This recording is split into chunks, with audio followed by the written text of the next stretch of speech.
The New Orleans Saints opened the year with the hope of being a contender in the NFC and also be a contender in their division, but also be a thorn in the Tampa Bay Buccaneers' side.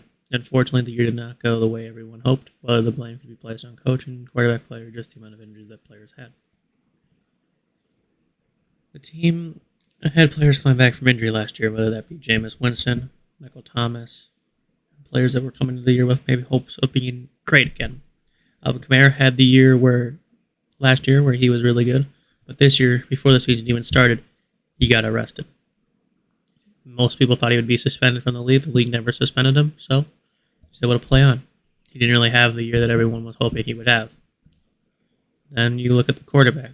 Jameis Winston, well, he was good last year before the ACL injury, but this year he was just very much struggling with injuries and just his play was not that great.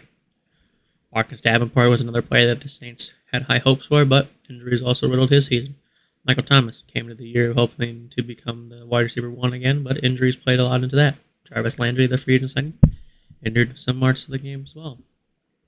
Chris Olave, the first round pick that they had, he was injured a lot as well with a concussion that he suffered in a game on a very brutal hit. So the Saints came into the year with Jameis Winston, obviously, as a starting quarterback. But when he struggled and when he went out with injuries, they replaced him with Andy Dalton.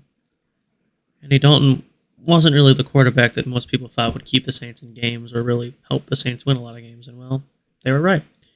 Well, when you look at the stat line, it could be very misleading. He had a good year, the stats, but he just wasn't the quarterback for the big games, Dalton had 378 attempts for 200, and he completed 250 of those. He had a completion percentage of 66.7%, 2,871 yards, 18 touchdowns to 9 interceptions. It's a much better year compared to Jameis Winston, who had 115 attempts, completed 73 of those, had a 63.5 completion percentage, 858 yards, 4 touchdowns to 5 interceptions. So you look at that; those look like it looks like a pretty bad year for Winston. But then you look at Dalton, based off the stats, he's like, why were they not in as many games? Well, Dalton really had his struggles. You go to that Thursday night game against the Cardinals. Well, he threw a pick six, and they ended up losing that game, unfortunately. So Dalton didn't really help the Saints as much as people thought. He wasn't keeping them in games. So when the weapons were out with injuries, and they had to rely on a bust like Kevin White to be the offense, not really much was going to be happening. So, the offense ranked, obviously, middle of the pack in statistical categories this year. Well, what really kept Saints in games this year? Well, it was the defense. The defense ranked top 15 in a lot of defensive categories this season, which really did help them know what the focus would be on this offseason, or really during the season, which was help the offense. But they didn't have an offensive-minded coach anymore. Sean Payton up and retired. Now he's looking for a new job this year, offseason. So, Dennis Allen had to step up, and, well, he really stepped up with the defense, but the offense just lacked a lot of places. The defense this year, though, was really good. They kept in a lot of games, whether that be with the pass rush or just being able to get some turnovers sometimes.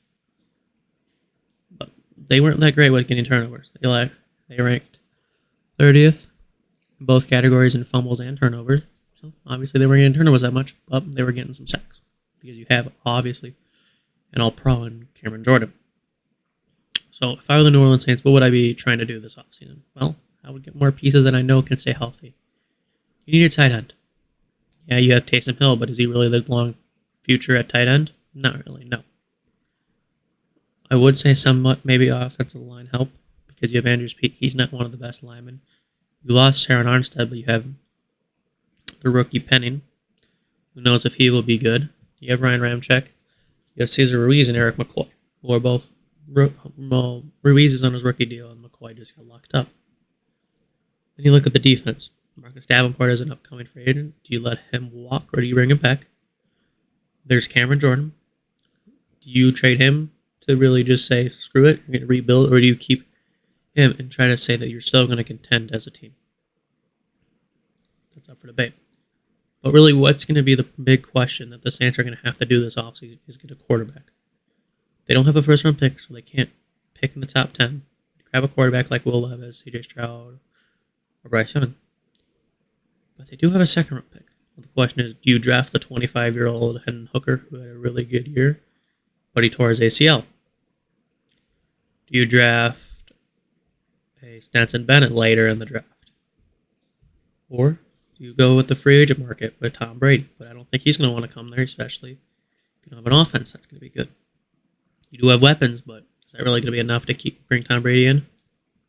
Or you sign someone like a Jimmy Garoppolo? Or do you trade for Derek Carr?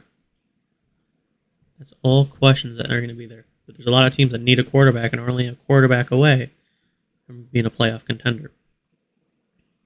So the real question is, what do the Saints do this offseason that's really going to make them be a contender? Or are they just going to blow it all up and rebuild? I think if they just get a quarterback and maybe a few pieces on defense to help out in the secondary, I know they have Paul Adebo and Marshawn Lattimore. Have Marcus May, have Tyrann Mathieu. Could use a bit more secondary help and maybe some linebackers. You have Demario Davis. But obviously, really the main question is, what are you going to do on the offensive side of the ball that's really going to help the team? Who knows? It's really going to take time to find out. Well, thank you everyone for watching this video. Please click the like button, subscribe, leave a comment down below, and make sure to click that notification bell. Thank you all for watching.